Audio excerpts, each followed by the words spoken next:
LoveLine. LoveLine is meant for an adult audience. LoveLine may contain sexually oriented content. Listener discretion is advised. This is LoveLine. LoveLine. With Adam Carolla and Dr. Drew. Hey, everybody, it's LoveLine. I'm Adam. That's Dr. Drew. Phone number 1-800-LOVE-191. Dr. Drew, board-certified physician, Dixie Medicine Specialist. Well, Dr. Drew's well-rested. Sure. I, of course, am plumb tuckered out from dragging Dr. Bruce through another 2-hour endless show last night. I should really give you a week of Bruce and little Marcel in there just till you appreciate working with me. Yeah. No? I should take away your car. I was telling that Bruce, all the money I get through, so tight. What about just the last season of LoveLine where I demanded they double our money on the TV show or I wasn't coming back? I remember that. What was Drew and our stupid manager saying? I said, no. Now we're going to need, what, twice the money? Yeah. And who else got twice the money? They got twice the money and half the episodes. It was perfect. Shut up. It was perfect. We didn't get half the episodes. What do we do?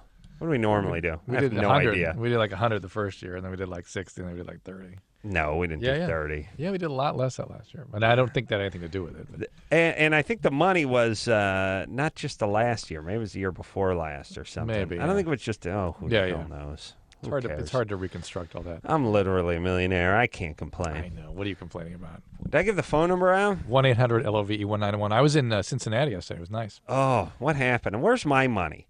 You go away, you go chase a nickel somewhere in Cincinnati, you get paid, I stay here and get paid the same amount you got paid, except for you weren't here, except for you're making money somewhere else. You can go. Let me wet my beak, that's all. It's a little kickback. I'm here holding down the fort. You know what I'm saying? Yeah, Think about a partnership. That. You're going to make money, right? Yeah. I'm staying here, I'm holding down the fort. And you can go, and I'll hold down the fort for you if you want to go. We all know what's going to happen to the fort if I leave. Come please. back, be nothing but Redskins in here, holding down the fort. I come back. Stop with the negativity. The place will be turned over. Come on. There'll be savages. Come on. Here we go. Raping the women. Think positive burning thoughts. the crops. Think left turn lanes. I cannot leave the fort. I leave the fort turns to S. You cannot be in charge of the fort. Be like F troop if I'm in charge. Engineer Anderson is back, so we got that. Amazing. Where you been? Cincinnati. Getting paid. Cincinnati. Where you been? Right. I was with the kids. For 2 weeks? Yeah. I had to take one extra day. But then you were gone like a week before that too. I was gone 2 weeks minus 1 day. Huh. All right. Yeah. I was up there for like 10 days. All right. Wow. Anderson working at the Camp Ronald McDonald. That's for amazing. good times. That's right. They take wealthy kids and they put them on a mountain. These are privileged kids that are in perfect health. Negative. And Anderson just hangs out with them, basically. All my kids were like from East LA for the most part. Wow. Oh, really? It's heavy stuff. Because if you get cancer, I think that you're like, if you're rich, you're going to Hawaii, and if you don't have the money, they're going to send you to a free camp. They go to the mountains, huh? So all these kids, Drew, what are you starting a fire over there? Just moving. What's going on, buddy? Relax now. All right. So what are the kids? Are they all terminal, Anderson? No. They either have cancer or they're in remission. Most of them are actually in remission, which is nice. No, that's good. And what's going on with that cancer? We got a handle on that? We got it beat? What's going on? It's all done. When they started the camp, a lot of the kids were terminal apparently, and now it's like an 85% success rate. Yeah. So we moving ahead with cancer here, Drew, or what? With a lot of them, childhood cancers particularly. Oh yeah. Yeah. What? Just because kids are more resilient? They heal. They want to heal better. Here's the bottom line: is that we're not as good with dealing with solid tumors as with the blood tumors and the lymph tumors, that sort of thing. But or bone, even the central nervous system tumors. But the tumors that are horrible, like pancreas, lung, colon, continue to be awful. All right. Well, good times. Let me say this. I came in here tonight just before we went off the air. On the air, I was talking about the pneumatic closers. Yeah. Those are these. Drew, as God is my witness, I'm bringing my cordless drill in here, and I'm going to deactivate all these goddamn pneumatic closers in this place.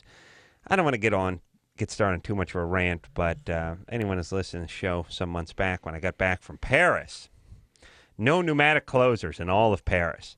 The United States is one big door closer. It's one big fire door. Everything's got to be, every door has to close behind you because so the fire doesn't spread. And what happens is a couple of homos are blowing each other in Vegas. One of them throws the blunt down on the bedspread because they're high on the amyl poppers. Next thing you know, the Hilton goes up and 85 people die. And now everyone's getting sued, and now everyone's got to have pneumatic closers. This is how this country works. Everyone's getting sued. Ooh, I got some ideas, Drew. Ooh. I got to making a note here. That we can get into something else later. But the point is I love that. You got to finish this thought.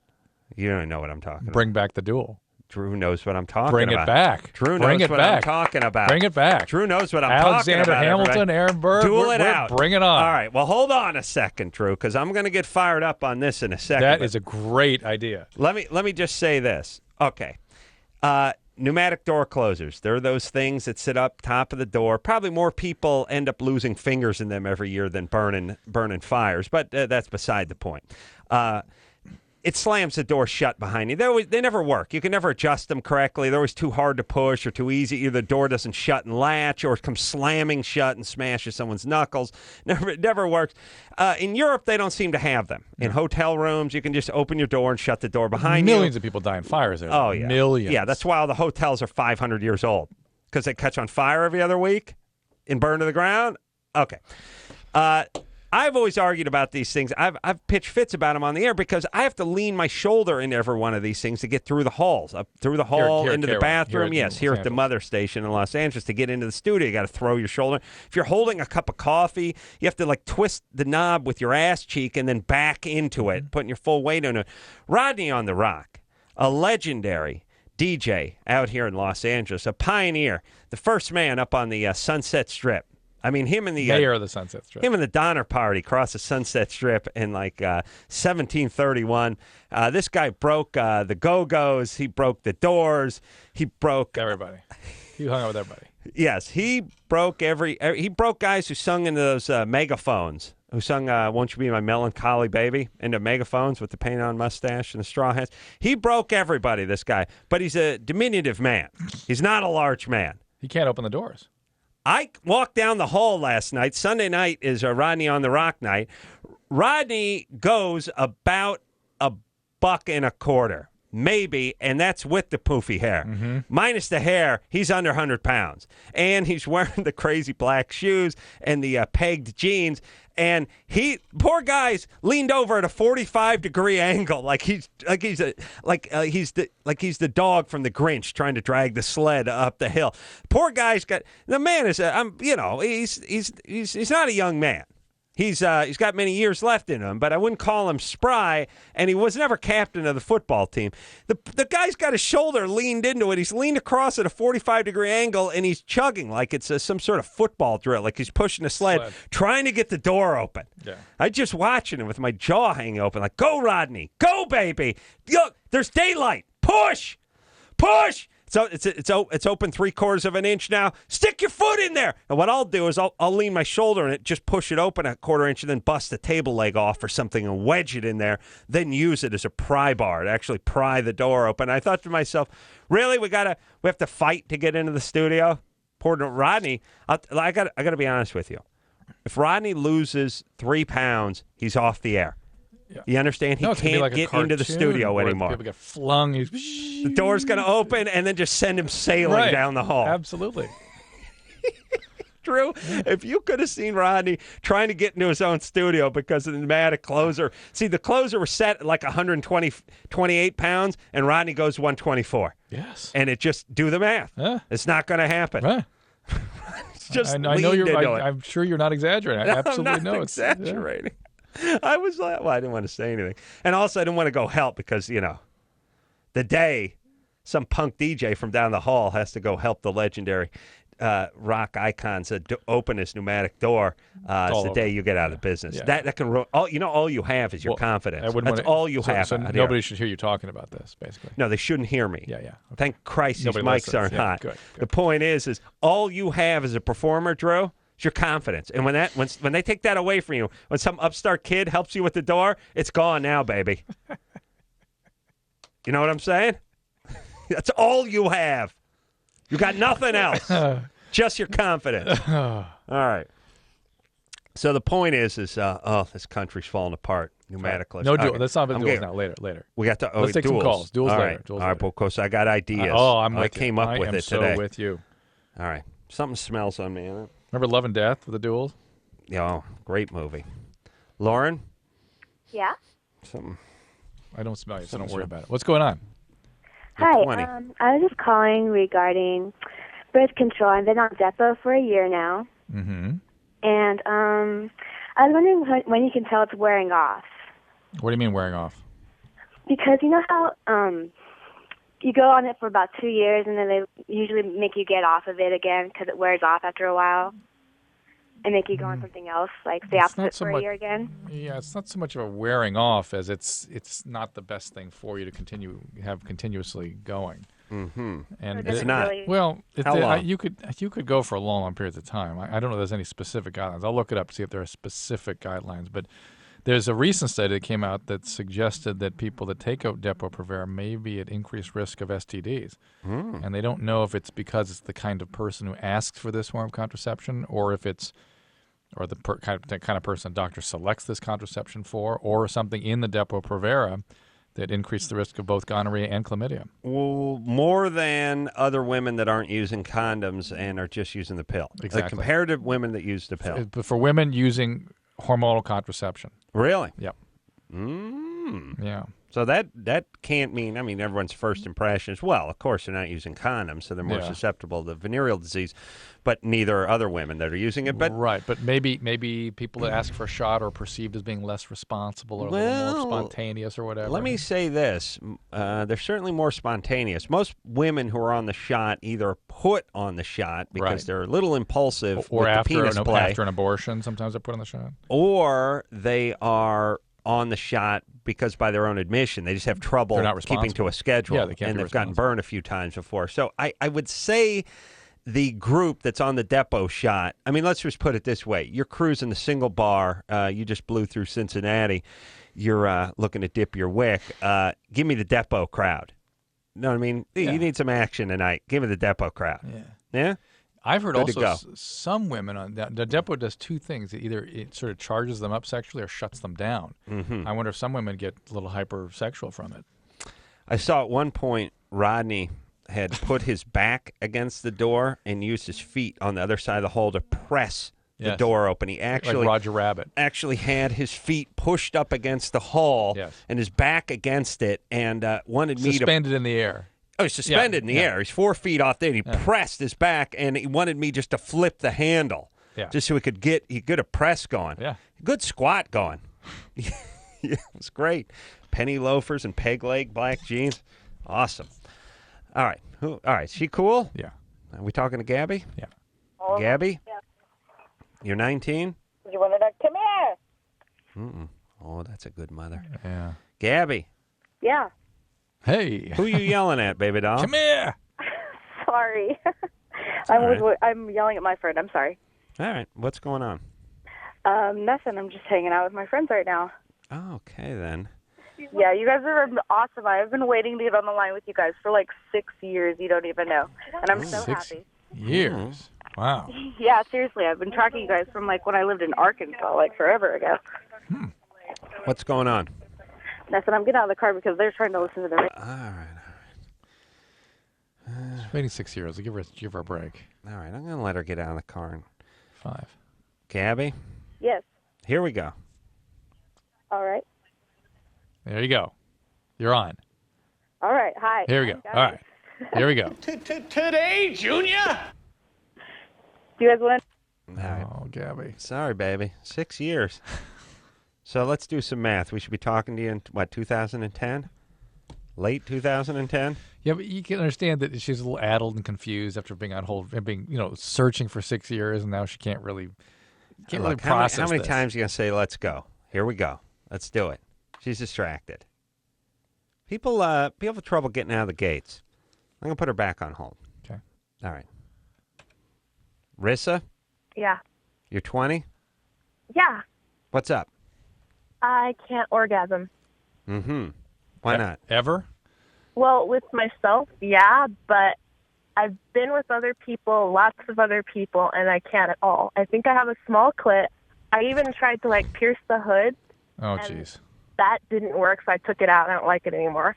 Mm-hmm. And I even went to hypnotherapy over this. No. Something's... Really? Rissa, what's the deal? Yeah, you got energy. You got energy. Guys. Yeah. I've been with guys, and they say that, oh, yeah, I can make you come. I've never had a girl not come, and I believe them, and it just doesn't happen. Yeah. Most women do not have orgasms with intercourse. Do you understand that? Most. Right. But not even 100%. oral. I can't get off. And how is it that you are able to get off? Masturbating, a vibrator. Why don't you bring the vibrator into the whole interaction? I've done that too, and that only works sometimes. I was with a guy for a year, and probably toward the end of the relationship is when I would sometimes orgasm using the vibrator during penetration. There you go. That counts. Sometimes. I count and that. It took like, what, 10 months? Yeah, but so what you'd say is you need a stable relationship with somebody you can kind of work it out with, and you figure it out. But it's like medical abnormality or something. No, it's not a medical abnormality. What's abnormal is your obsession with this. Yeah. What's up with you with the piercings and the lots of guys? You're taking the caliper to your clitoris. Yeah. Or clitoris. Where did you get the idea that a clitoris size makes any difference? Where did you get that? I was reading online and the whole Betty Dobson revolution and the self-love, and I've researched it a lot. Yeah, but what is the size? Hasn't everything to do with anything. Well, I thought that the bigger it is, the more you can orgasm. And no, that's nonsense. It's like, look, the bigger the penis, the more you orgasm? No. Good. No, it's like saying I enjoy food more. I have bigger taste buds. Yeah, right. No. Doesn't matter. No, of course. It's got to have taste buds. Yeah. Although I wonder if bigger. Yeah, no. All right. Rissa's got energy. I don't know where it's coming from. Rissa. Yeah. You've been with lots of guys. You got the clit piercing. You're doing the water displacement test on your clit. What's up? Where's your dad? I don't trust him. I don't know. You don't know where your dad is? No. Good. You're not going to find him in your underpants. Or in somebody else's. That's right. I need you to get some therapy. I'm in therapy, actually. There we go. Stick with it. Talk about sex and therapy. Don't do what Corolla does and just skip that topic. What'd your dad do? Abandon you when you were young? Abandon the family? Yeah. Okay. So you're on a wild search now. Get some therapy. Let me say this. Chris, was I talking on the air last night about those ACLU pussies? Or was I just screaming at Bruce about it during the commercial break? I can never figure it out anymore. During the commercial break. All right, quiet now. Here's, speaking of deadbeat dads, I was just watching this thing. You know how we hate we're beginning to hate the ACLU. We? You hate them, and I hate them. Okay. Yes. Because of their they're horrible. They get into crazy. They started off by doing some good. Let's let black guys vote. Okay, good. We're all behind that. And then it started getting into death row prisoners shouldn't have to give up DNA samples to try to wipe old cases off the books. Who cares about those grieving families? These guys have their rights, even though they're due to go to the chair in the next 6 months. I heard a term today while I was away that I had not heard in a long time, debt to society.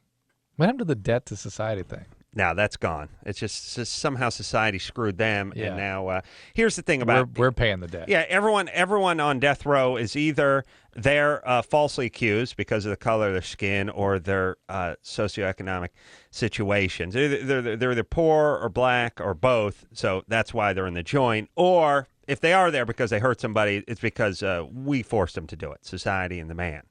We gave him no options. Well, he could have went to college, but we took it away from him, and he was forced to kill, and now it's our fault. So there's that thing going. But ACLU used to do some decent work, and now they're just doing novelty crap, I think just to piss off right-thinking people is all it is. And it's really just turned into just a band of angry lesbians. And thank God for the ACLU, because I can call them all that. Do you know what I mean? That's my right. But some judge, I don't know where, maybe it was like Arizona or something, where a lot of these good ideas seem to come from. They got a little frontier justice over there. He said, look, he was getting a lot of deadbeat dads coming in front of him. And he said, the judge said, look, all dads with 4 or more kids who with 3 or more different women who are currently deadbeat dads who owe money, you got your choice. You can go in the joint for 6 months or you can get fixed. Ooh, Nice. Yeah. Oh, no, not the ACLU is not going to stand for this, though. Oh, no. Oh, you saying poor people can't have kids? Yeah, that's what he's saying. No, you pussies, you retards, you idiots. He's saying poor people who have multiple kids. Not for anybody. Yeah, they can be rich. Yeah. They can be rich. They just choose not. I'm assuming they're poor, but they can be rich. And I'm guessing most of dads spend their money on tackle and gambling and whores and booze and substance and stuff like that, and lottery tickets, and they're playing the ponies and that, all the good stuff. All the fine stuff, maybe rims for the cars and that kind of stuff, accessories, whatever they're spending the money on. And no, it's not necessarily poor people. It's just people that choose not to pay for their kids when they have 4 kids or more, with 3 or more women, and they have a choice. They can go to the joint for 6 months. They don't have to get it. ACLU. Oh, no, this is discrimination. Really? Nothing. What about what he owes society for what he's doing? Mm-hmm. Nothing there? By the way. Talk about a debt to society, which is really what it's a debt. Justice is all. Yes, we've incurred a debt here. I'm just saying. ACLU, they've obviously run out of things to champion, and they need to just pack it up and just hit the kibbutz, would you? Just pack up your lesbian tent, fold up the sandals and the beads, and just head out to the desert. That's a slippery slope we're going down. I know. That's what I love. Very slippery, because once we stop the guys that are cranking out 4 and 5 kids with 3 and 4 different wives, but by the way, potentially ruining the lives of these women. Well, and how about protecting the women? All you got to do is pay for them, and you can do whatever you want. It's just you just physically have to support your goddamn children. Once it gets to the point where you're in front of the judge and using up court time stuff, now it's time to put an end to it. And listen, why doesn't ACLU just go protect animals? Why does it protect the women who are being exploited in these situations? Oh, listen, they're not interested in protecting anybody. They're just interested in giving the man a hard time. Let's face it. There's no rhyme or reason to any of the crap they do. They're just screwing with the man. That's it. The man says something, they say something back. They're just really just angry screw-ups. We've got a little bit of education, just enough to make them stupid. I just wish they'd get the hell out of the way and let sensible society move forward. And, yeah, I know, without them, it's all going to cave in. Next thing you know, it's back to the Salem witch hunts. We're coming in. They're they're screaming at everybody. You can, yes, nobody can have, we're going to start needing your tax records to see if you can have kids. I know, slippery slope. By the way, the slippery slope we're on is the one that's destroying us. Yeah. That's the slippery slope. Of course. I know. And the doom and gloom, you hear it every year. It's the same. It's the same thing. It's if they do English only in the schools, and all these poor kids are going to start dropping out of schools. Yeah. Meanwhile, they just learn English and get jobs. Now they're doing they're no longer being discriminated because they speak English. Of course. And they're doing great. Of course. But it can't be. Do you remember all that? Yes, it's going to be a disaster. Of course. How about we need an apology on that one? They never do. They just move on to their next chicken-ass point, and that's it. All right. I'm sick of all this. Let's take a break. No. Yeah. I'm fired up. Gabby? Yes. You're 19? Yes. She's been waiting for 6 years. All right. Now you got to wait a little longer because Drew wants to take a commercial. Goodness. Okay. All right. Well, look, I tried to talk to you twice. You were yammering away with your friends. I know. I'm so sorry. I was trying to get out of the car, and then a car drove by, and I couldn't hear you guys. It's when you guys switched back over from hearing the show and then hearing you guys, it was so quiet, and I could barely hear you guys' voices, so I turned my cell phone up. All right. Well, we're going to get back to you. I got to take a quick break. Rodney's still trying to get into the studio. It's been 23 hours now. I'm going to go crack the door. Drew, you get the WD-40, and get some of that water-soluble lube you keep in the trunk of your car. Perfect. Grease the hinges. I'll throw my shoulder into it. We'll break into the studio. We'll be right back after this. 1-800-LOVE-191. LoveLine. LoveLine with Adam Carolla and Dr. Drew. We'll be right back. LoveLine is brought to you by the National Highway Traffic Safety Administration. Law enforcement is cracking down from coast to coast. No matter where you are, if you drive under the influence, you will be arrested. You drink and drive, you lose.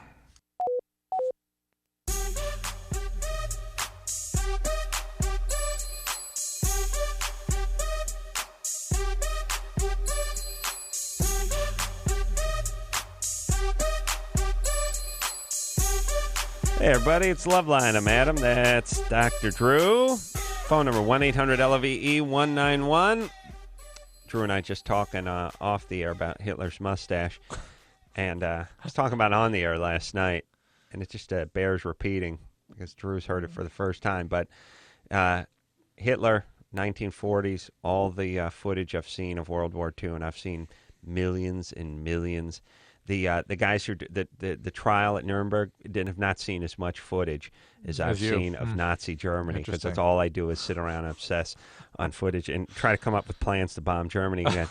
All those years, never seen anybody with the Hitler mustache. No, certainly nobody in Germany at the time. No footage of anybody. No peasant. You pan across crowds of thousands with the Heil guys Hitler. Yes. Nobody with the mustache. It was all about uniformity for him. It was all about architecture with him. It was all created about all that. All about creating a new look and a new style and a new everything. Everyone wore everything he wore and listened to everything he listened to. Nobody had that horrible mustache, except for one guy in the German army who I saw Saturday night pass on a half track. Wow. I TiVoed it. I rewound it 750 Did you times. watch it back? I just kept watching it and make sure it wasn't a moth on his lip. Or make sure it wasn't Hitler himself. Yeah, one guy. And I just said, Bruce and I were talking about it last night, and think about it. You've never seen it. You've never seen one of his generals. It's so striking, there's got to be a reason. Either you have to be so effed up to sport that stash, as he must have been, that no one else could tolerate doing that to themselves. You know what I mean? It's like, why would it? Well, that's the whole question. It's like,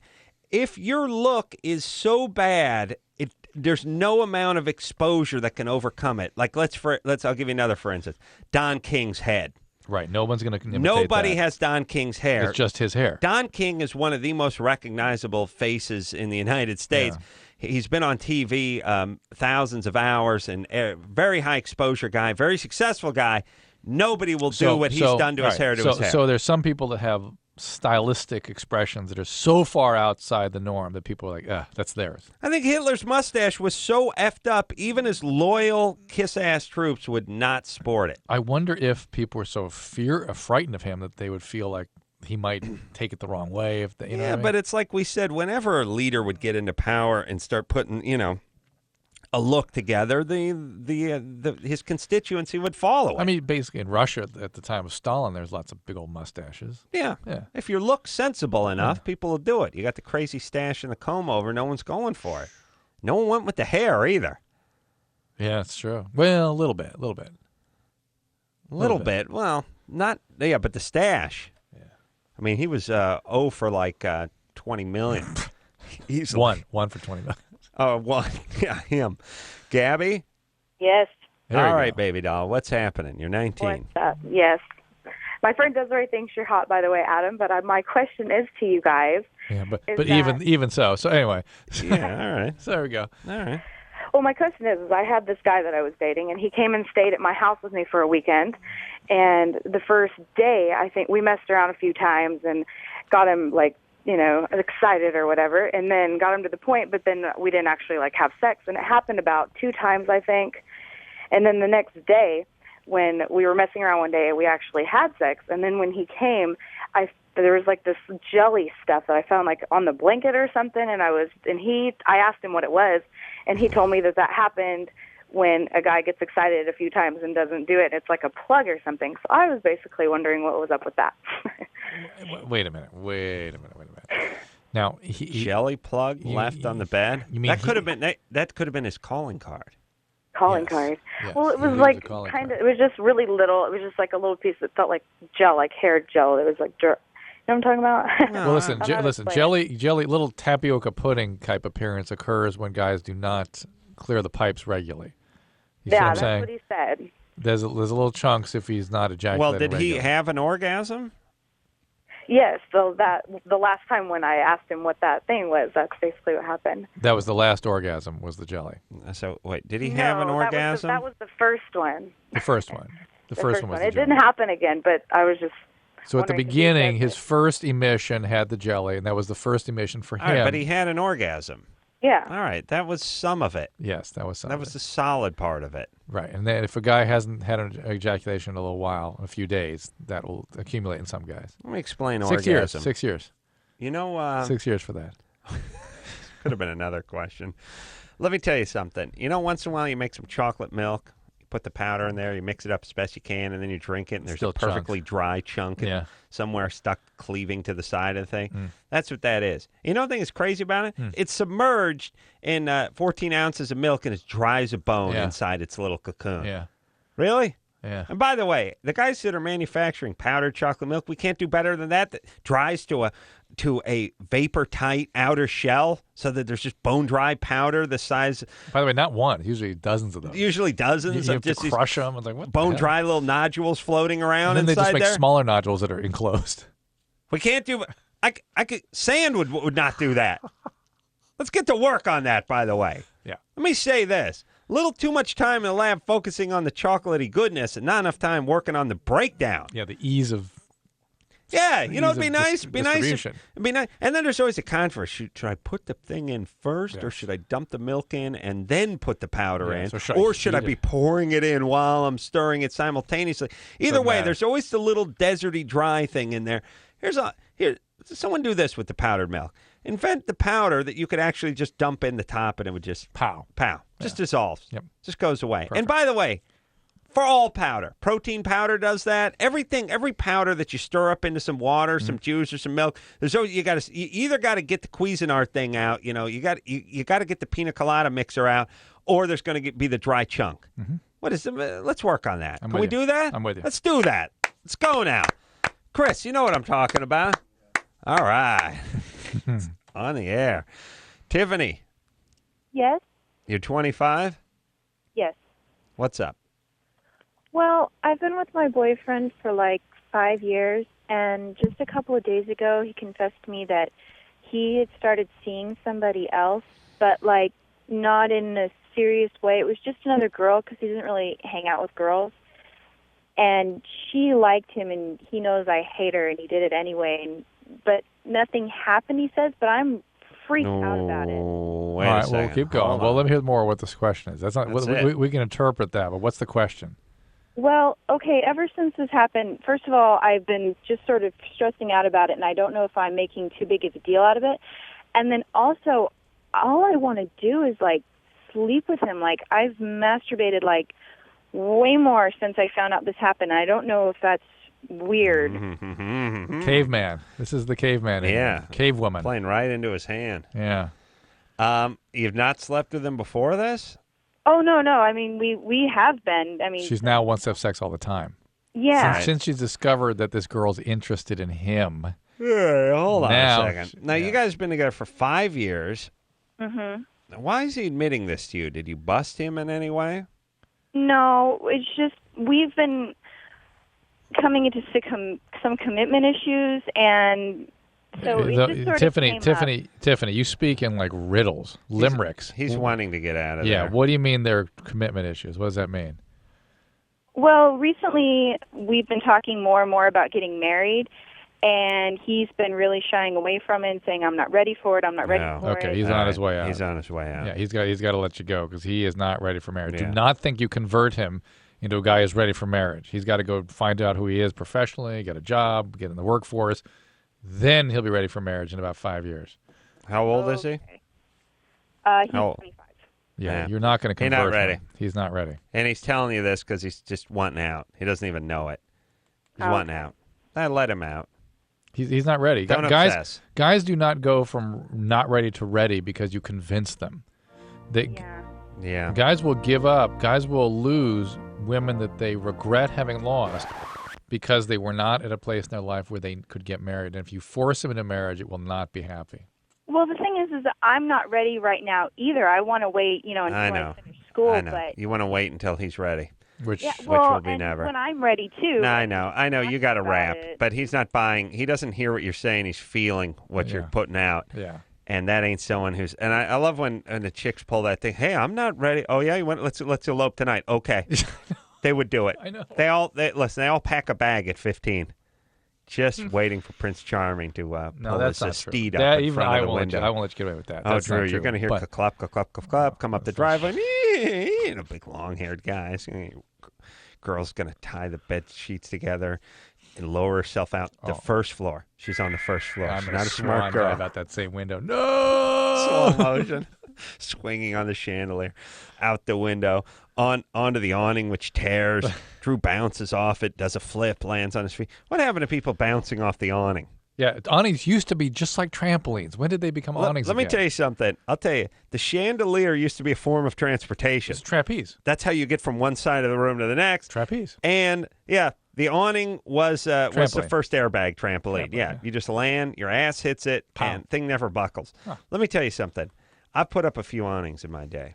If anybody over 100 pounds hits it for more than 3 stories, they're taking it down. There's a couple of plastic screw shields holding it into some stucco. 3 stories. How about from the next window up? Crow lands on an awning I put on. It's coming down. All right. We got a rock here, Drew. You want a boogie? One more. What's up? Let's boogie. I got to talk about dueling tonight, too. We will, don't worry. That's my new plan. Christy? Christy, yeah, hi. All right, now I'm hanging up on you because you're, I feel like she was correcting me even though I got her name she said, right. Huh, Christy? She was like confirming. Yeah, Christy, yeah, that's me. All right, were you doing that, Christy? Well, some people call me Christine, and that's not my name. Drew,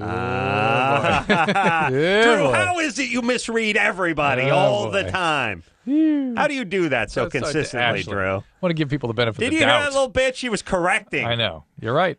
Christy, it's Christy. Yeah. Oh, I can't. Drew, what drives me berserk? Why does this drive me berserk? The people who have names that could go one way or go to the other, and they walk around in a poised position to correct everybody all the time with their goddamn worthless names. Let me tell you something, everybody. You know who you're an individual to? You. Nobody else. You and your stupid dad and mom. Everyone else could give a rat's ass about you. So stop going through society like everyone cares. Just quit pissing everyone off with your stupid corrections. And by the way, you want to make friends? Stop correcting everyone in the beginning of every conversation you have with everybody all the time. Yeah, but the fact that they do that means something's going on. Stupid parents who name their kid Torin. It's like, excuse me, Lauren? No, it's Torin. That's great. All right. Now, see what you did, Christy? You made me mad.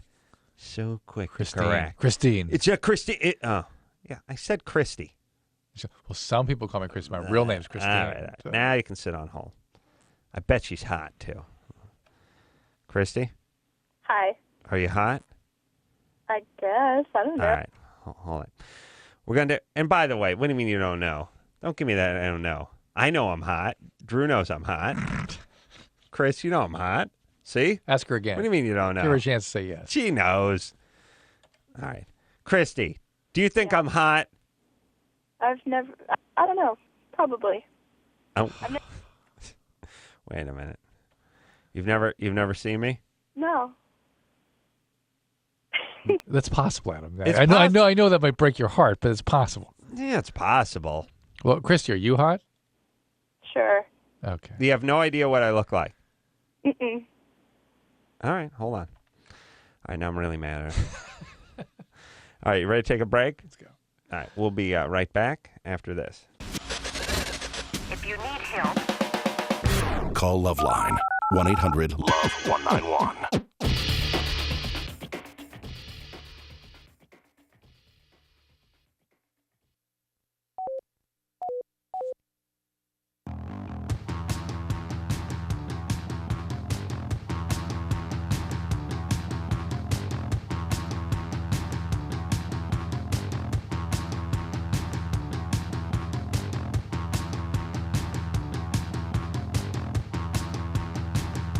Hey, everybody. LoveLine. I'm Adam. That's Dr. Drew. The beautiful, fetching Lisa Loeb in here tomorrow night.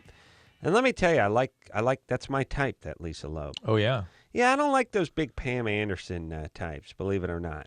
Most people would think, well, that's what you want. But I don't need the female impersonator, which is Drew put I think he put the nail on the head there when he said, hit the nail on the head when he said that Pam Anderson was a female impersonator. I don't like a chick looks like she'd bite a piece of your penis off, you know? I like the sweet ones. Yeah. Lisa Loeb, That's everybody. Lisa. Tomorrow night, we will move forward. I got to talk about my duel idea, too. Yeah. Melissa? Hey. You're 26? Yeah. You're a prostitute? Yeah, here in San Francisco. All right. Thank God. God. Who isn't? Who isn't? Well, Hello? 80%. Yeah, what's going on? Well, I've been with my boyfriend for 3 years. He's a pimp. I'm a prostitute. When I first got with him, we moved out of California to Las Vegas to be away because he didn't want his friends to know that we had a relationship. And I became pregnant. I was pregnant 2 times. I had abortions. He has kids. He took care of me the whole time I couldn't work. So, I mean, we have a really, besides what I do and what he does. If you get abortion and you're a prostitute, it's like a pianist breaking their hand. You know what I mean? Like, hey, you're out of commission for a little while. Yeah, for a long while. All right. You can get a little on disability there. And what do they do when you get an abortion? Like, doctors stay off the vagina? Basically, 2 weeks. Yeah. Called pelvic rest.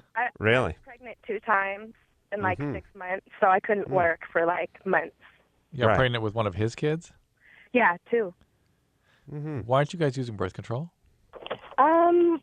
We did use birth control, but, we have freaky events where, things All go right. out of hand. This guy sounds like a great guy. He's got a couple of kids. He's still knocking you up. As long as he's learned his lesson about that.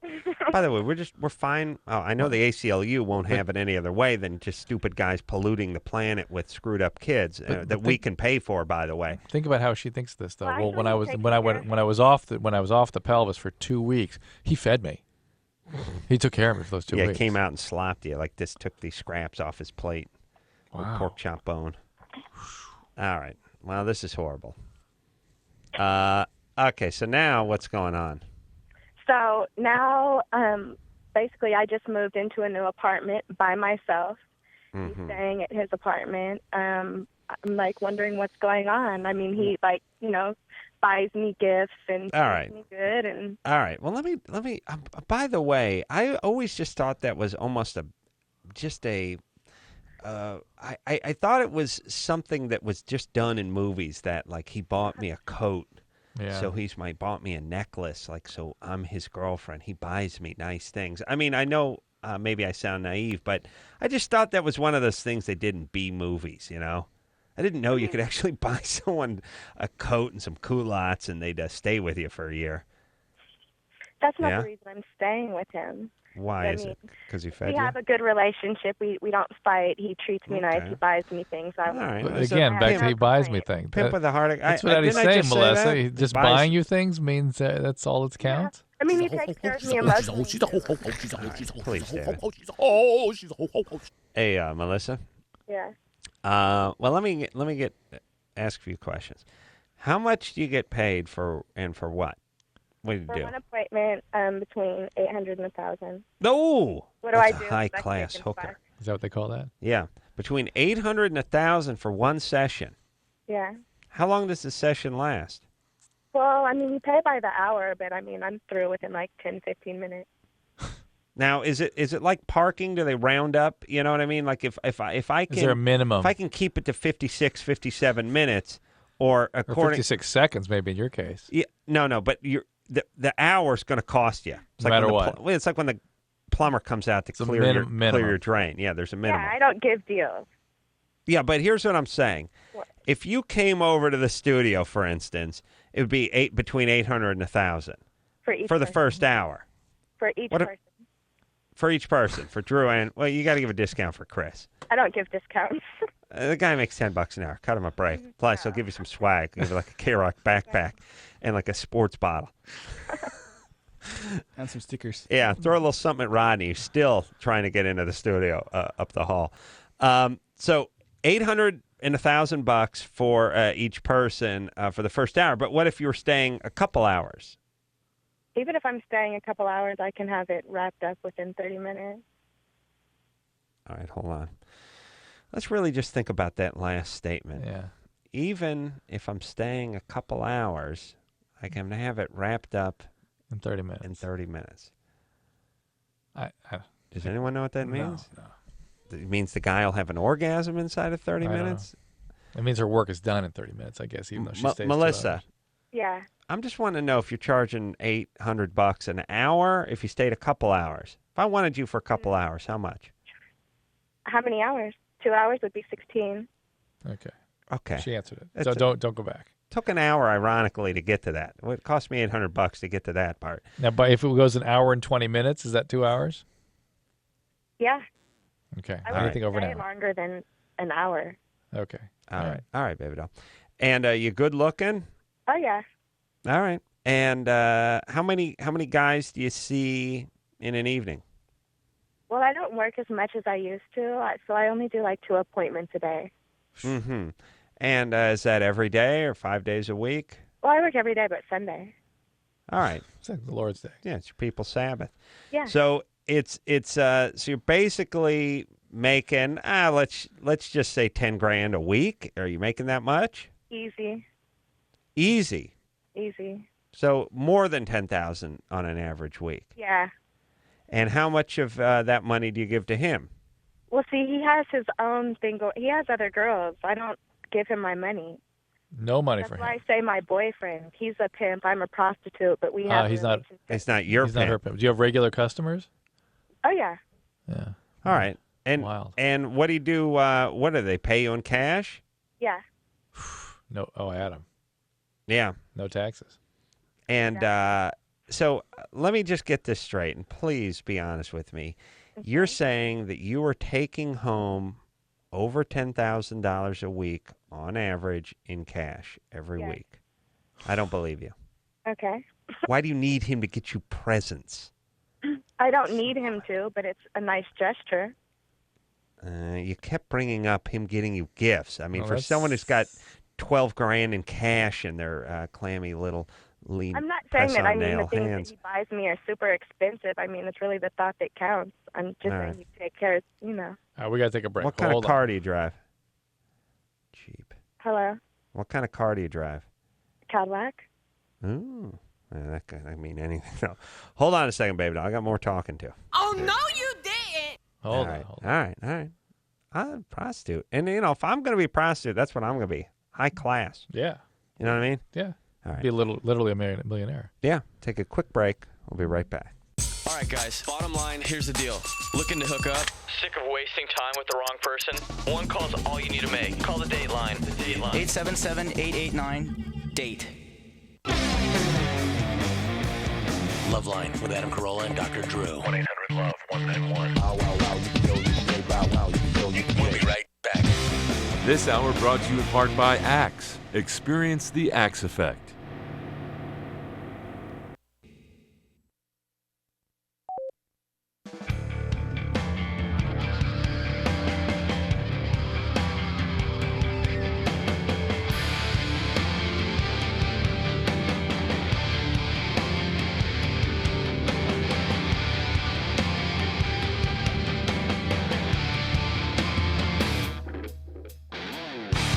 Yeah. Oh, yeah.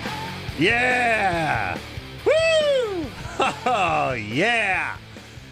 Tell you what, Lisa Loeb in studio tomorrow night. Hot, hot, hot. That may have been her just playing in the background. I think that was Lisa Loeb. Yeah. Yeah, turn it up. You into Loeb at all? Yeah, that's her. I know her licks. That's a power lick. Yeah, it's either Loeb or Dio. Yeah. Woo! Yeah. Weather and sports coming up, top of the hour. I'll drop trout, Drew. I'll do it.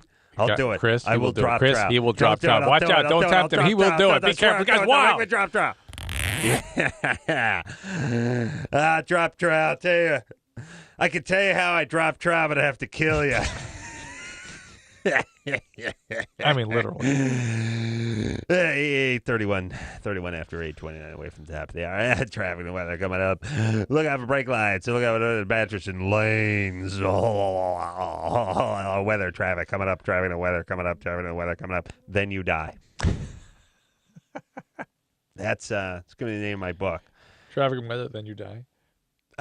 Traffic and weather at the top of the hour. At the top of the hour. At the top of the hour. And then you die. That's basically life. Just sitting around for the top of the hour. Trouble in the Middle East. Oh, hold on. Let me get my scratch pad. What was that he said? Trouble. Something is broken out in that garden. That garden part of the world. I can't believe there's trouble in the Middle East. Shocking. Trouble in the Middle East. Shocking. Unbelievable. Can't be the people. Cannot be the people. Must be the soil. Soil?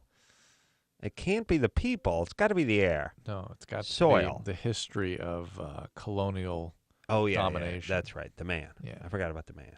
Yeah, we imposed it. Yeah. That's right. Bill? Yeah. 19. Trouble in the Middle East. Oh, yeah. Traffic and weather coming up top of the hour. 71 degrees. That's right. 71 coming in. Blah, blah, blah, blah. What's up there, buddy boy? You have a 1-inch penis? When it's small, yeah. Mm-hmm. When it's limp. When it gets erect, what's it go to? About 4. 4. Yeah. Remember those chicks? God, did I hate them. I don't even remember their names anymore. Those twins. Yeah. Ew. What were they doing here? I don't know, but I was yelling at them to get out of the studio. Do you remember that? I remember they dated the Hansons or something. Yeah, they were guests on the show, and they were so goddamn obnoxious. I was actually yelling at them to leave at a certain point. All right. So 1-inch penis, but now it says here you're 5'9", you're 230.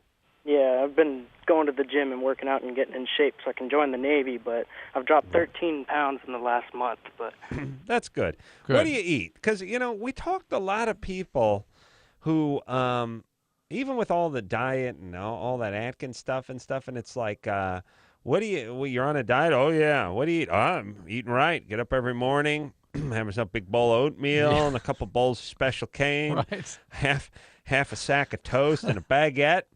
And then I eat peanut butter and some peanut butter. Well, actually, I take the peanut butter and I roll it in 2 scoops of white flour. And I take wash it down with some Ovaltine, and then half a grapefruit. And I'm on the road. And it's like, that ain't. Bill? Yeah. What do you eat? Let's go through your diet. By the way, before you continue, I was in Cincinnati, middle of the country, and I was invited to come have a dinner with some of the kids at the school. So the school presented the meal. Mm-hmm. Oh, casserole. It might as well have been. It was Miracle Whip and egg noodles. Large sort of macaroni noodles. Yeah. Plate filled with them in a heavy cream mayonnaise-based sauce. Yeah. With a couple sprigs of cooked spinach on top, and then goat cheese, just big hunks of goat cheese on What top. do people think? It was like fettuccine alfredo with goat cheese and a little green on there. Yeah. It's like, oh my god, and then a huge piece of cake. I thought I can't eat this. Bill? Yeah. I've seen you eat worse. What do you mean? You go to the vending machine and get a thing of those miniature Hostess donuts twice a week. What are you talking about? Donuts don't count. Bill? Yeah. All right. Let's talk about your diet. What do you eat for breakfast? Nothing. I don't get up early enough to have breakfast. So. Smart. What's the first thing you eat in the day? Probably. By the way, whatever you eat first is your breakfast. I don't yeah. care if it's 4 in the afternoon. Bill? Yeah. What's the first thing you eat in the day? Hold on. I just love on this show that it takes 20 minutes to figure out what the person eats after they wake up.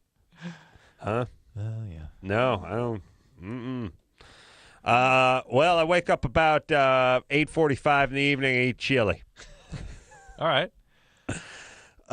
Eat chili and a baked potato at 8:45, and then eat lunch at 11:30 in the evening, and then eat dinner about 4 a.m. Bill, what time do you go to bed at night?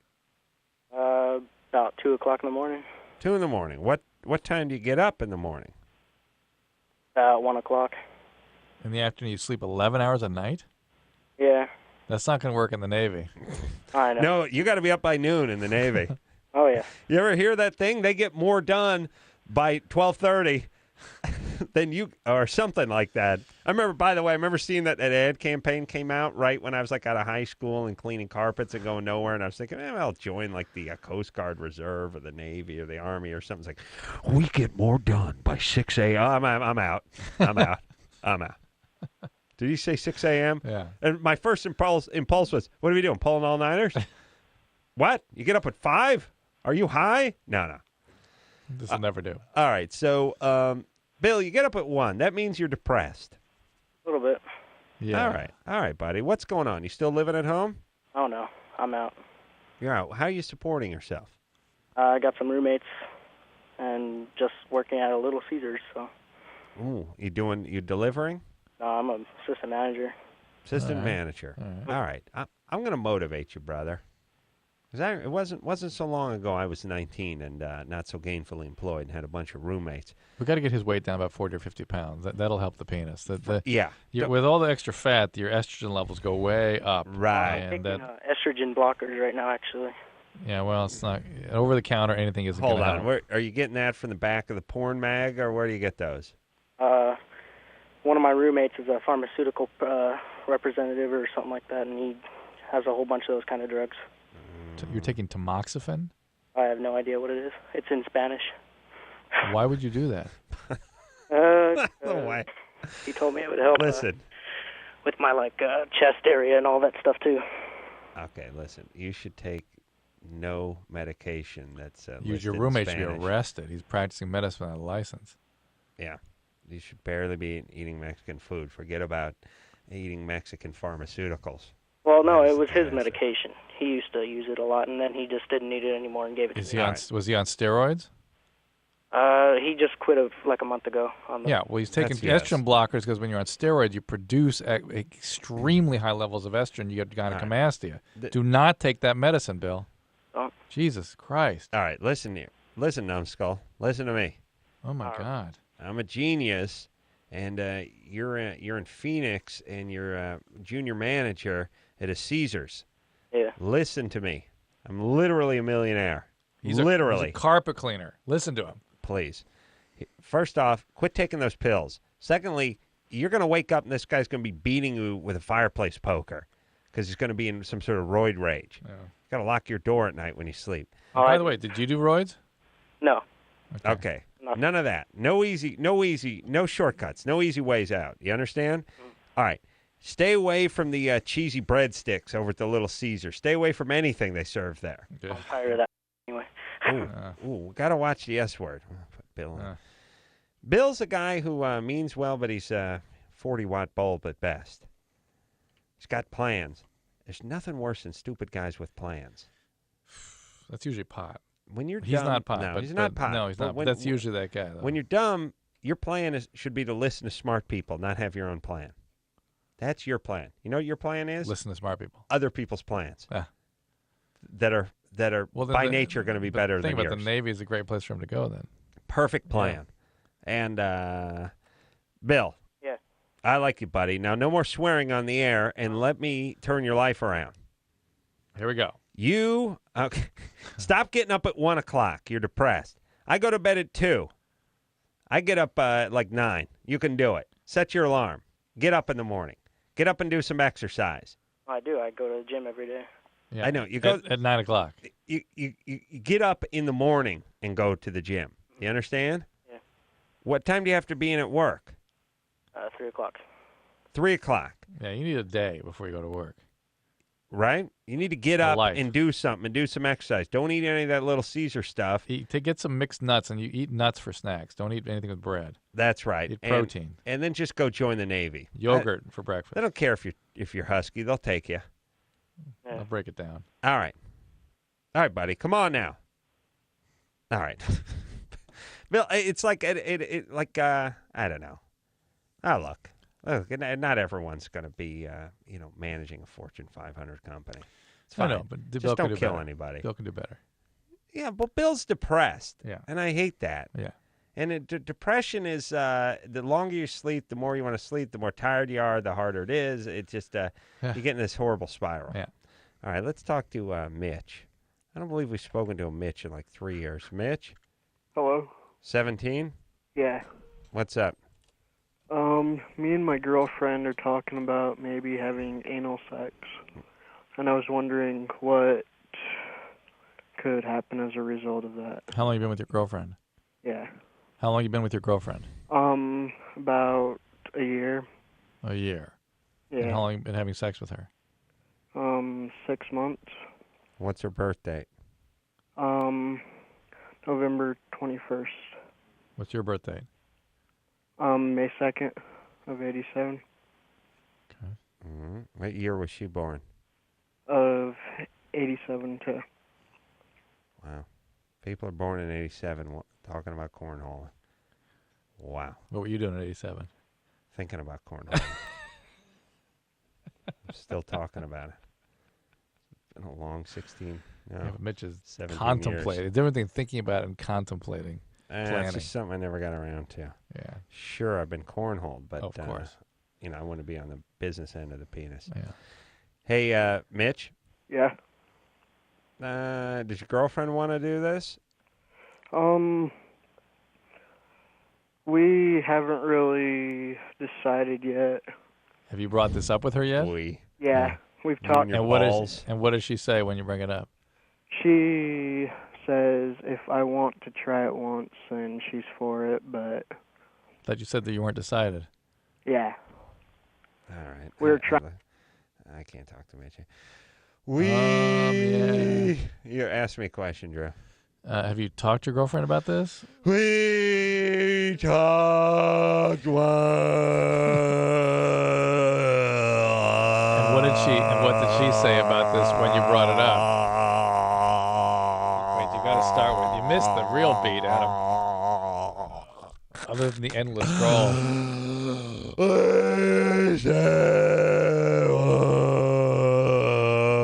It doesn't sound like Mitch without first going,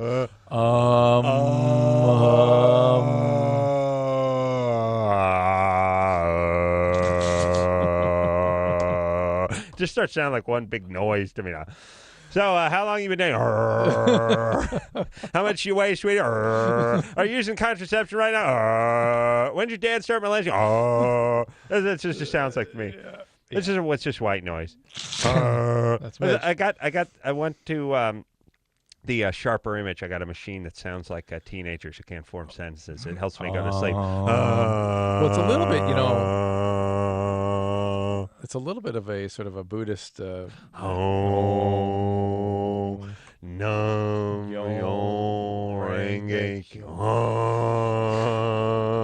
screen. All right. He wants to have anal with his girl. His girl. No, that's ridiculous. It's ridiculous at 17. Mitch. Yeah.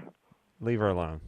Okay. Leave her ass alone. You're fine. You're 17. You're lucky you're getting laid. And I'm not even sure if I believe this call. No, of course not. But if there are others contemplating, it's ridiculous. Plus, you're calling from Utah. If you got busted doing this, you could be stoned to death.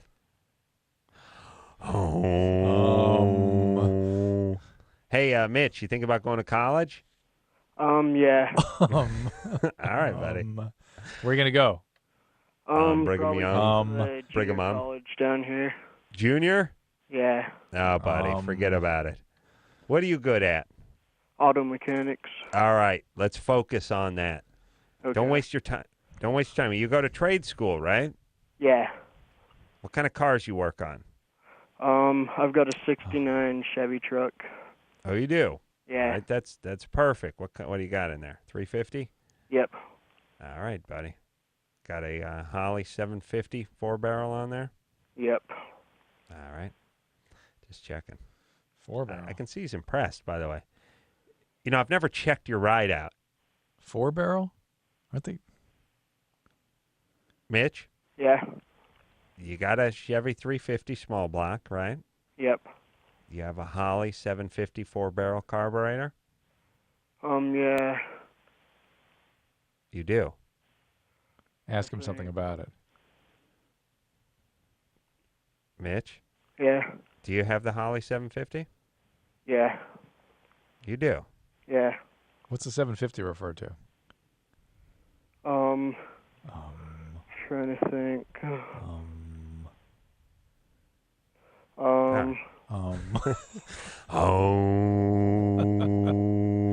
want to ask Mitch another question just to hear him say. All right, I do believe you have it, though. Yeah.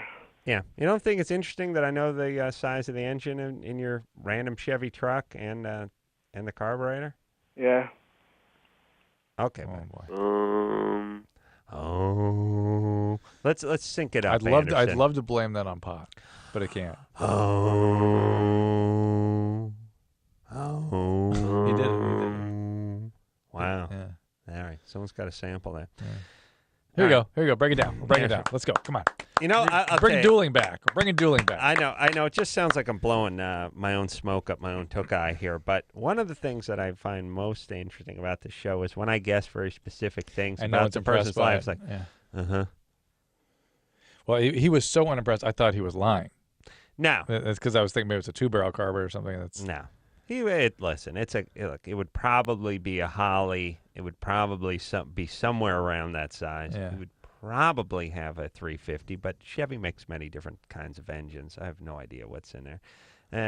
But God forbid anyone who listens to the show or calls in goes, hey, yeah, what do you know? That's something. How'd you know that? The classic was the one where the girl was talking about her boyfriend. Adam goes, where does he work? Is he working at a batting cage? She goes, yeah, batting cage down on Congress Street. So anyway, they were like, huh? I guess her boyfriend worked at a batting cage. It was not impressive. No, here's the thing. Let me tell you something about being stupid. Then I'm going to stop picking on everyone who calls a show. Oh, right. All right, I'm not. But here's the thing. When your kid comes home and starts talking to you about people who are in his class, he doesn't say, this is my friend from class, John. He just goes, you know what John says? Right. John says. Right. And he expects you to know who John is. Right. The whole world revolves around him. Well, of course you would know who John is. Again, he knows who John is. He's 7. Yes. At a certain point in life, you start realizing that you have to say stuff like, a guy who's in my class named John thinks this. But when you're 7, you say that. Well, we have that same mentality of people calling at 17. And interestingly enough, it's people with actually quite low self-esteem that tend to get into that mode of thinking. And as I've pointed out to you before, we call that a piece of S around which the whole world revolves. That's right. The way they start to think of themselves. All right. Mitch needs to stay away from junior college. Mm-hmm. He needs to focus on tech school and work on them cars. And maybe some auctioneering in his future. I think that might be good. It's pretty great auctioneering. Working for Sotheby's or something. It's that'll be lot 666. Mitch, here we go. First bidder is $1 million. Mitch. This is Monet's at Givernay, Water Lily. $1 now 3. I got $2 now 3 now 3. Here we go. Katie. Break it down now. Katie? Hi. You're 17? Yeah. Adam, yeah. I love you. What's happening, baby doll? Yeah, here we go. Take a knee. Oh, by the way, we lost Melissa. The prostitute we were going to finish talking to. That's right. And Adam interestingly didn't. Yeah. I didn't really believe her, but I believe some of her. What's up, Katie? Okay. I have a vibrating dildo. Good times. By the way, a dildo, hold on, a dildo that vibrates is just called a vibrator, I think. Really? I think. Whenever I look at, online or anything, because, I was interested in it, and, it always said vibrating dildo. All right. Adam stands corrected. All right. Go ahead. It's a big man to admit when he's wrong, and I admit it. About a vibrating dildo especially. I use it a lot.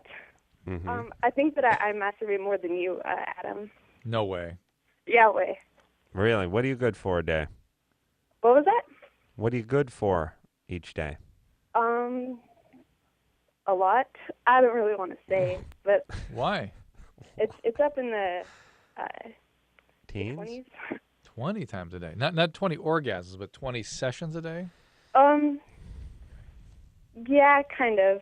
They're just little I don't know. I don't really want to get into it. Kind of. Yeah, that's obvious. You come right out of the gate with the vibrating dildo talk, but you're too demure to bring up how often you masturbate. All right, yeah. Okay. All right. What's the question? Okay. Okay. I don't clean it like they say you're supposed to with the alcohol and stuff. Yeah. Well, you're supposed to keep it in that blue barber stuff right next to the combs.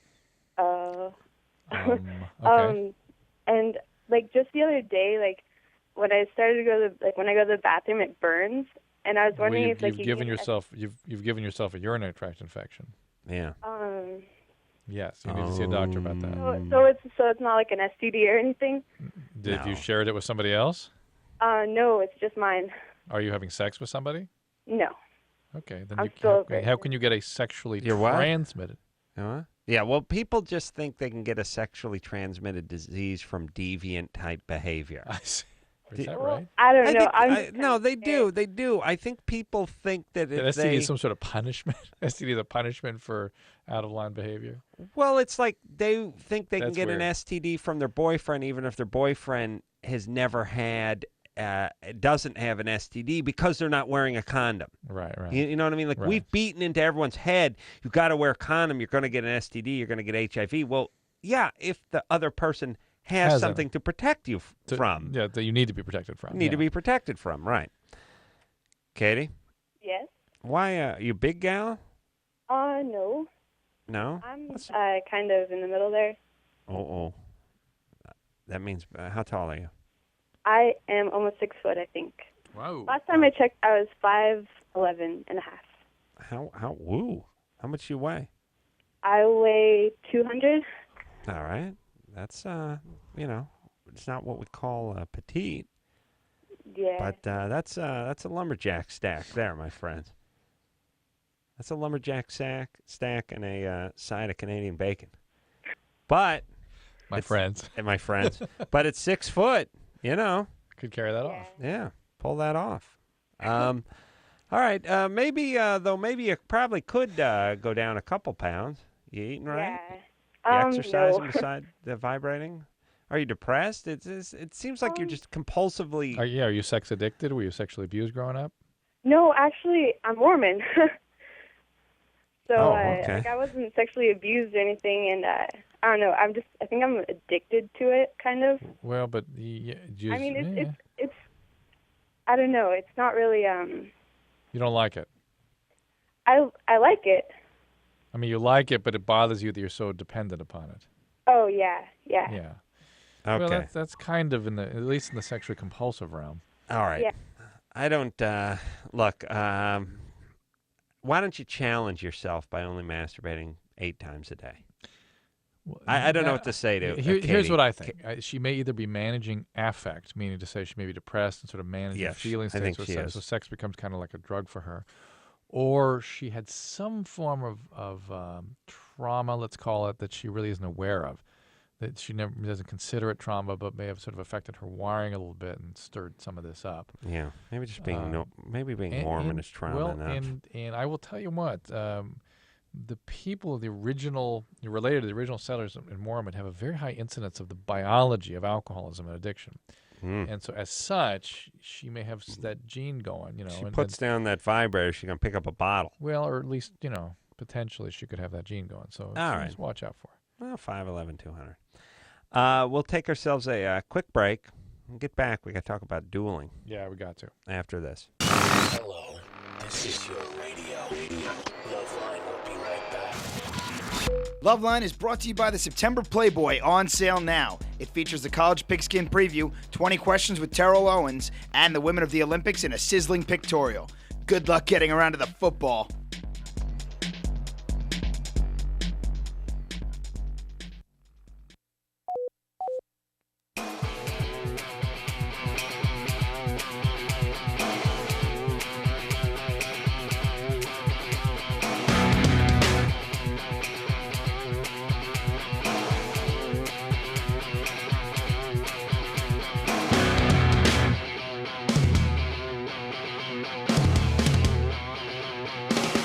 Hey, everybody, it's LoveLine. I'm Adam. That's Dr. Drew over there. Phone number 1-800-LOVE-191. Lisa Loeb, the beautiful Lisa Loeb. The cute and spunky Lisa Loeb. In tomorrow night. There's another Christy. She was on earlier. Dueling. Got cut off. Oh, yeah. Here's what I want to say. I had this idea today. Here's the whole thing about this country. I'm really realizing, and it's sort of come home to roost for me during these the run at the presidency. And Kerry keeps talking about his service in Vietnam, and then the Swift boats operators and veterans committee is saying is coming out against him, and everyone argues back and forth, and there's some sort of accusation that he didn't deserve those 3 Purple Hearts, and then he wants an apology, and then Bush wants an explanation, and it's just a war of words. It's like watching a messy divorce. It's just this guy's attorneys say this, and she's entitled to that, but he wants the kids, but she wants the dog. All I'm saying is, in the old days, they would shut their pie hole and just have a duel. Yeah. Now it's just a bunch of publicists and pussy attorneys, and everyone's just making allegations. And imagine arguing. the day of Andrew Jackson, the Colonel. They just go out in the street and pace it off. He'd go insane. Here's the other thing too. You wouldn't open your pie hole unless you were prepared to duel with another guy. You don't insult people. You don't call guys liars. You don't make fun of their wives. You don't start bringing up their military records. You start bringing up their, let's just say indiscretions with other women and all that kind of stuff. You just wouldn't bring it up. And if you did, it'd be dueling time. Well, you'd expect a duel, and you'd expect to substantiate your claims. Right. Now it's just you just float a bunch of innuendos and false allegations on both sides. I'm not taking sides here. I'm sure Kerry's full of crap, and I'm not sure how he got 3 Purple Hearts and never did any time in the hospital. Got 3 Purple Hearts in like 10 minutes and never actually spent the night in the hospital. Yeah. Bush is basically getting a bunch of guys to attack him and then saying he has nothing to do with those guys. They both just seem like idiots. Is there any sane person in this country that likes either one of these morons? And no one just sits around and goes, "This is they're spending $75 million on this." It's just it's such nonsense. And really, just duel it out. And whichever one he was mortally wounded or killed, well, we'll just take you. I love the headline. Kerry challenges Bush to a duel. It'd be great. And everyone could just shut their fat pie holes and stop having these expensive attorneys just get in the middle of everything. And then they have the convention, and it's a cavalcade of blowhards getting up there with their sort of well-worn isms and their trite platitudes. Please, somebody do something. Just go duel it out. I'd like to see that. And that would be everyone would do that. You got a beef, you duel. I'd be dueling 8-10 times a week. Except for I would move my duels first son. No. And move the duel back to noonish. I would be like, "Sir, I'll see you I'll see you on the street between noon and 2 p.m. ish. After I've eaten. Have your seconds call mine. Yes, have your seconds call my thirds. Here, and then I would have Chris, who would be my squire, hit him with the white glove. Oh yeah, of course. Although Chris would probably screw up and whack me with it. Yeah. Yes. Sir, you've insulted me. Chris, hit him with the white glove. You swap him with the white glove, and then you just duel it out. That's what we need. Because ever since the duel went away, everyone just started dueling with their mouth, and everyone's just yakking back and forth. And the news has just turned into one big yak fest. Just everyone's saying, Bush is this, and the economy's going great, and Kerry's going to get America back on its feet. And what happened? I don't know. The economy's bad. No, it's not. It's great. We've created more new jobs. No, we're spiraling down. What is it? What's going on? Kerry's for the war, supports the troops, but he doesn't believe in going to war. And and by the way, do we even know Kerry other than he just seems like a guy who's not Bush? Like you don't like Bush, you vote for Kerry. You don't vote for Kerry because you like him. It's like Bush is peanut butter, and we're allergic to peanut butter, so we're going to eat whatever else gets dropped on the tray. That's it. Bologna. Yeah, just some bologna, maybe a little Salisbury steak or a deviled ham. We don't like it, really, but at least we're not going to go into anaphylactic shock. I really get the feeling that 90% of the people that are pro-Kerry are just sort of course. They're just against Bush. Yeah. All right, fine. I mean, I guess it's 6 of one, half dozen of the other, but it'd be nice to really actually be into somebody. It's like, I'm going to bang this new chick, not because she's hot, but the old chick's fat, and this one's not, so I'll just take the new one. I'm not into her. But she ain't the other one. The other one's got a venereal disease, and she's 800 pounds. She may be Mormon. All right, it's a good time. It's a great era we're living in. Just everyone just yapping, and I want some dueling. Yeah. And I'm not talking dueling old style, where I come out, I open up the case. Pearl-handled They're pistols. The musket. Yeah. Pull back. Pearl handles, yes. Flint. If the flint goes wrong and the thing misfires, you got to pack it in yourself. And at the end, we insult everyone by saying, "Good day! Good day to you, sir." And if you fire first and miss, and the second guy shoots into the air, you're a new man. You're forever indebted to him. That's right. Who can now sing? Christy? Hi. All right, you're 18. Now, you called earlier. Yeah, I got cut off. I was driving home from work. Oh, yeah. This was Christy/Christine. Yeah, I got mad at Christy because I called her Christy, and she started to correct me. Yeah. And then she started in with that. Well, some people try to stop correcting people on your name, please. Leave them alone. Okay. Okay, they don't care. You shouldn't either. When they address you, you just go, Mm-hmm. Yes. People Okay. call me Alan. I don't say anything. Yeah. Go ahead. Uh-huh. Well, my boyfriend and I, whenever we have sex, when he pushes in really hard, like when he goes deep, it really hurts, like inside my vagina. It's not in your vagina. It's in your pelvis. It hurts. Really? You're into your viscera at that point. Mm-hmm. Well, I don't know. He's not really, like, he's average sized, Mm-hmm. and I'm not a really petite person. I'm, like, average for my height and weight and stuff, so. Mm-hmm. Yeah. But it just really hurts, like, when he goes in really deep. Well, it's it's generally supposed to. Okay. Mm-hmm. I'm looking at Engineer Chris. I'm preparing myself to be disappointed. It's supposed to, and if it's a change for you that somehow the pain is localized or there's something unusual about it, ovarian cysts, tubal infections, endometriosis, there are other things that can be associated with this. Mm-hmm. So obviously you want to get a pelvic exam and get it checked out, but it's also normal. Uh-huh. All right. Well, there you go. All right. And she's got to be hot with that personality. Passive aggressive. Ooh. Uh-huh.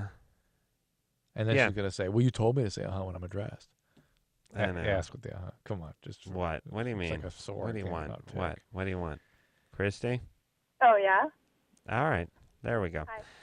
All right. So what should she do? Go to the doctor? How come you haven't been had a pelvic exam? I don't know. I haven't gone in and had one yet. You've never had one? No. Okay. It's extremely important if you're sexually active, okay? Okay, well, I don't know. I can't really tell my parents.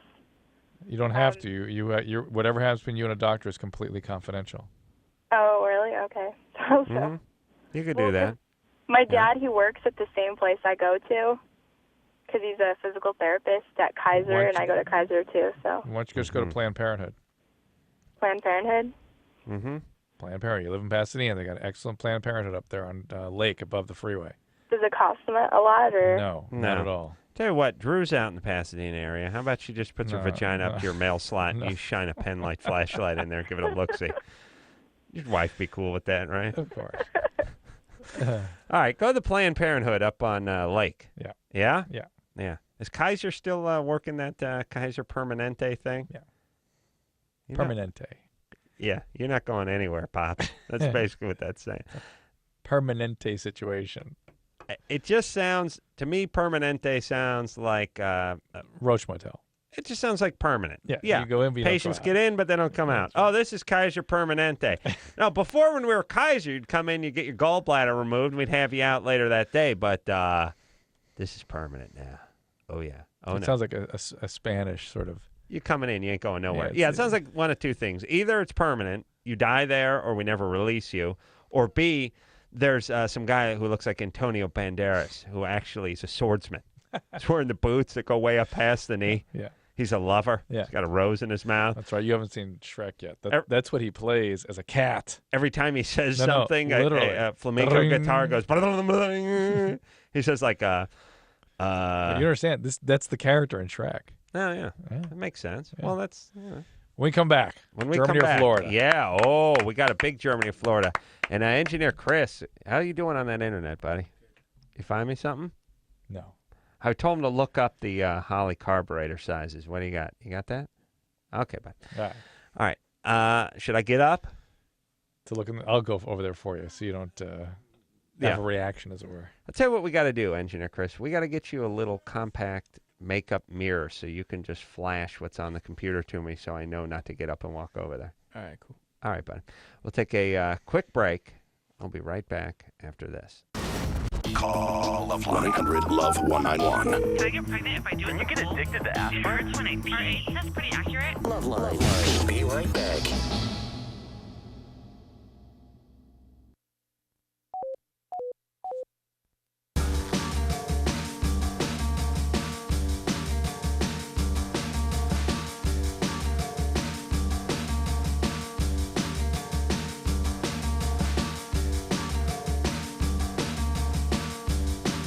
Hey, everybody, it's LoveLine. I'm Adam. That's Dr. Drew. Let's get back to those phones. Help them kitties. Lisa Loeb in here tomorrow night, dear friend.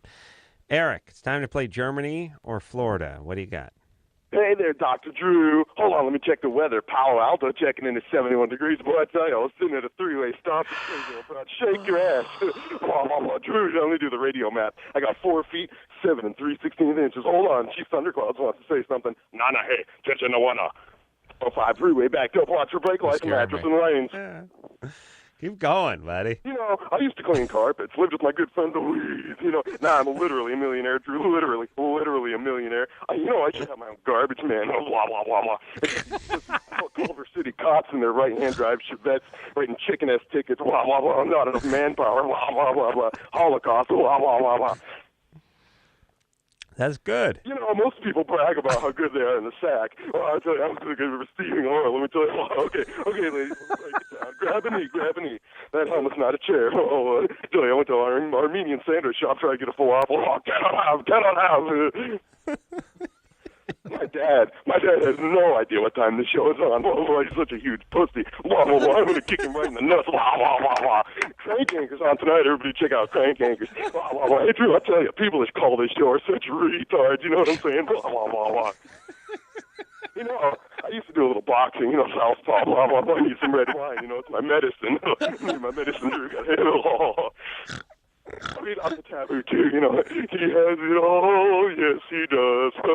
Taboo too, Drew. Let me tell you about these pussy politicians. Listen, you know what you Italian do? You know what we tell you, that's what we pay you for. These pussy politicians and their whack job nutball religions, let me tell you, blah, blah, blah. Strip club DJs are all the same guy, you know what I'm saying? They got the fanny pack, you got the ponytail, Britney stage 5, blah, blah, blah, blah. Well, that's it. That's the show. I think that's about it. I'm a hairy guy. I'm trying to find my ass. I'm going to find Santa Claus' mouth. Blah, blah, blah. Hang out with Snoop. Blah, blah. Your best Adam, too, I used to do a little bit of carpentry.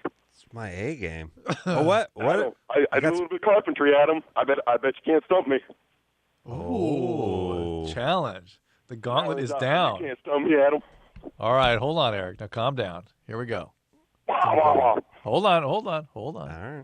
All right. Now. Here we go. All right, Eric. You're a carpenter. Adam, I hate to cut you off, but I got to check traffic lanes, watch for brake lights. Hold on, we got weather coming up. Palo Alto checking in at 71 degrees. Culver City coming in at 71 degrees. I'm sorry, Adam, go ahead. All right. I'm going to ask you a question about insulation. All right. You have 2x6 walls, stud walls. What size insulation should you hold on, I'm sorry. I got to break in here with weather. Palo Alto checking in at 71 degrees. Culver City, 71. I'm sorry, Adam, go ahead. You got to answer the question. I'm going to hang up on you. All right. Hey, do you want this Germany or Florida? All right, but are you a carpenter? Hell no. All right. Here we go. Germany or Florida. Hey, hold on, by the way. Yeah, well done. Nice work, Eric. You covered every base. That's it. That's the show. I think that's Adam. That's it. Well, with the exception, ironically, of Germany or Florida.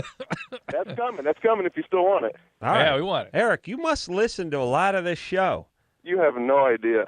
What do you do? You have some job where you work the graveyard or something? Exactly. Yeah, me and my buddy sit up here and we listen to you 4 nights a week. What are you doing? Every night, yep. What kind of work are you doing? About 5 years now. We work at a print shop. Oh. Your buddies should applaud your talent. Yeah. It was partially his idea. Think how many people we have calling, telling us they're gonna write, they're gonna do something. Eric just showed us his wares. Yeah. Showed us the good. Yeah, I'm a fan. I think he even came up with the idea. We sat down, we wrote down the beats and hammered them out a little bit. And yeah. Well, you did your homework. Didn't miss any. All right, buddy. Give me your Germany or Florida? Okay, 19-year-old man clad in a black trench coat, armed with 2 rifles, a pistol, and a sword, goes to his place of employment. He declares himself to be a vampire killer, and he shoots one of his coworkers right in the head. Ooh. Wow. Okay, now, vampire Eastern European. Yeah. Okay. True. Sword. Wait, hang on a second. Sword and a black overcoat. Germany. Yeah. But Eric is pretty shrewd. He might be leading us down the Primrose path here. Shooting someone at work, a very Florida thing to do, but only one person at work seems more German than Florida. Florida, they have massacres. Right, and the massacres are usually spraying, not standing up to somebody and shooting them. But you got to think, too, Columbine was all about black trench coats as well. And that was in America. Well That's done. a good point. As usual, Eric is on his game. I'm going Germany. My impulse was Germany. Yeah, Germany. Eric, we're going Germany. Okay, I'm going to tell you the answer, and then I'm going to tell you the cool twist to the story, too. All right. It actually happened in Florida. Who? The twist was the man that he shot. German. Nope, he had an apple size of a mason jar. You should have just given the mason jar earlier. We're let down because we... No, that's good. It's good. All right. All right. So was that a story? That was a true story that you just added the mason jar onto then? Or the whole thing is mason jar? Yeah, Adam, the mason jar was not part of the story. But the whole story... But the whole story is a true story. The whole story was true. I think I heard it about 6 months ago. And some of the details... And it was a legitimate Germany or Florida. He just added the mason jar to the end. Oh. All right. All right, Eric. Listen, you got a pulse. Call the show anytime you like. Exactly. See how different that is? Yeah, I enjoyed it. And look, anyone wants to call the show and make fun of us or critique us or even pay a sort of backhanded homage to me or the show, we won't cut you off. No, you call a lot of radio shows. You start in on the host, they immediately cut you off. Here, we'll run you dry. Say your piece. The worse, the better. Cindy, Yeah, I'm here. you're 22. Yeah. What's going on? Okay. Well, this is kind of for you, not really for Dr. Drew. Okay. I just moved into this apartment complex, okay, and I met some people at the pool, and they're really nice, whatever. And one of the guys, he has a girlfriend. And we ended up going out the other night, and I kind of got a little drunk, maybe. Okay, yeah, a little bit drunk. And I started sitting on her lap. You're lesbian. And I've had the girlfriend, or the guy's girlfriend. I don't want to say any names. You Okay, start so sitting on the lap, yeah. Okay, so I sat on her lap, and then everyone's like, oh, we're going to kiss her, and I turned around, and I was like, yeah. And then she, moved her head. And, I don't remember this, but this is what the other guy, not the guy with the girlfriend, but he came over earlier tonight, talked to me. He's like, did you try to kiss, what's her name? And I was like, oh, my God, no. And he's like, good, I thought not. And he started giving me a hard time about it. I'm like, no. And then I talked to her earlier tonight, and I asked her, and she's like, yeah, you totally did. I was like, oh, no, and I'm kind of... Oh, jeez. Yes, that was the F word. She just yelled the F word Yeah, she into just it? yelled it. And the deal is, there's apparently, what we've got on the screen here on her is that she has had a girlfriend when she was in jail. That was a great chick story. Yeah. Oh, really makes me miss the guy doing the impression of me.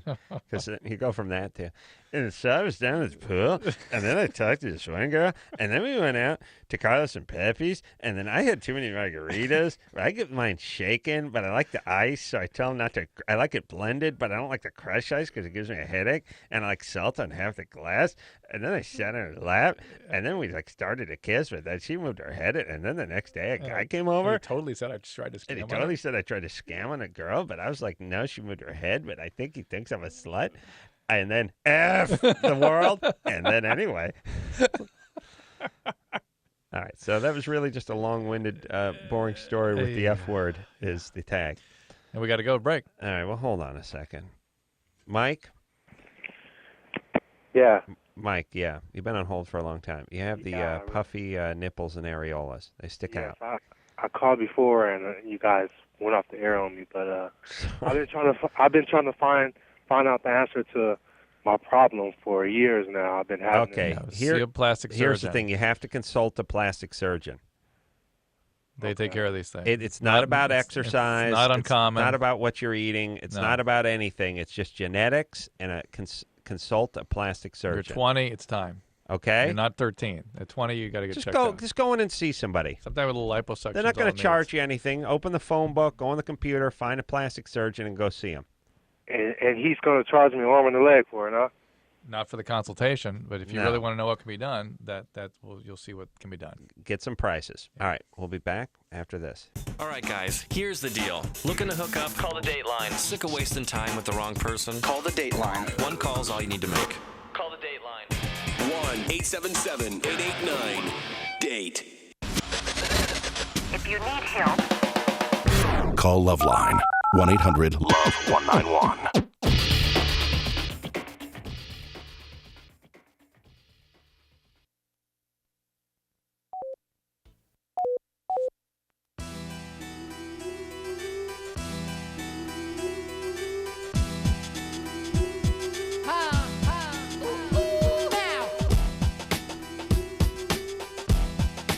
Well, that's the show, everybody. Thanks for tuning in. Lisa Loeb, dear,